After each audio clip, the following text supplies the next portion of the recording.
ఖమ్మంలో మున్నేరు భూ నిర్వాసితులు ఆందోళన చేపట్టారు. మున్నేరు వరద జనావాసాల్లోకి రాకుండా ఉండేందుకు ప్రభుత్వం మున్నేరుకు ఇరువైపులా గోడలు నిర్మించింది. గోడల నిర్మాణాలతో తమ భూములు కోల్పోతున్నామని స్థానికులు ఆవేదన వ్యక్తం చేశారు. ప్రభుత్వ అధికారులు తమకు ఎటువంటి నోటీసులు ఇవ్వకుండా భూములు స్వాధీనం చేసుకుంటున్నారని వాపోయారు. భూములకు పరిహారం చెల్లించకుండా తీసుకుంటే ఊరుకోమన్నారు. 2013-14 భూసేకరణ చట్టం ద్వారా తమకు నష్టపరిహారం ఇవ్వాలని భూ నిర్వాసితులు డిమాండ్ చేశారు. తీసుకోవటం వీళ్ళకి తెలియకుండానే వీళ్ళ భూముల్లో కన్స్ట్రక్షన్ స్టార్ట్ చేయడం జరుగుతూ ఉంది. ఈ ప్లాట్లు వీళ్ళందరూ కూడా ఈ పట్టా భూముల్లో ప్లాట్లు వేస్తేనే వీళ్ళు కొనుక్కున్నారు, వీళ్ళ సొంత ప్లాట్లే కొనుక్కున్నారు. అదేవిధంగా ఇక్కడ ఉన్న వాళ్ళు చాలామంది వారసత్వంగా వచ్చిన ప్లాట్లు కూడా ఇక్కడ ఉన్నాయి. మరి అలాంటి కట్టుకున్న సంబంధాలకు సంబంధించినవి కాదు, లేకపోతే ఆక్రమించుకున్న ప్లాట్లు ఇవి కాదు. మరి వాళ్ళ సొంత భూములు రిటైనింగ్ వాళ్ళ కోసం తీసుకునే ప్రభుత్వం వాళ్ళ కంపన్సేషన్ ఇవ్వాల్సిన అవసరం ఉందా లేదా?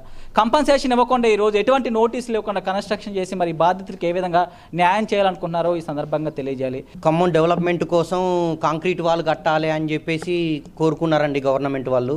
దాన్ని మేము కంపల్సరీగా స్వాగతిస్తాం.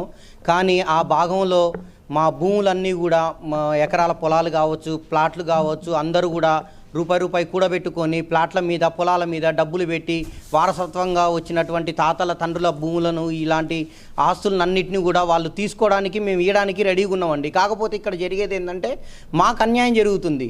ఇంత మటుకి నోటీసులు ఇవ్వకుండా కానీ నోటీసులు ఇవ్వడం జరగలేదు. మమ్మల్ని ఒక 2 మీటింగ్లకు పిలిచారు.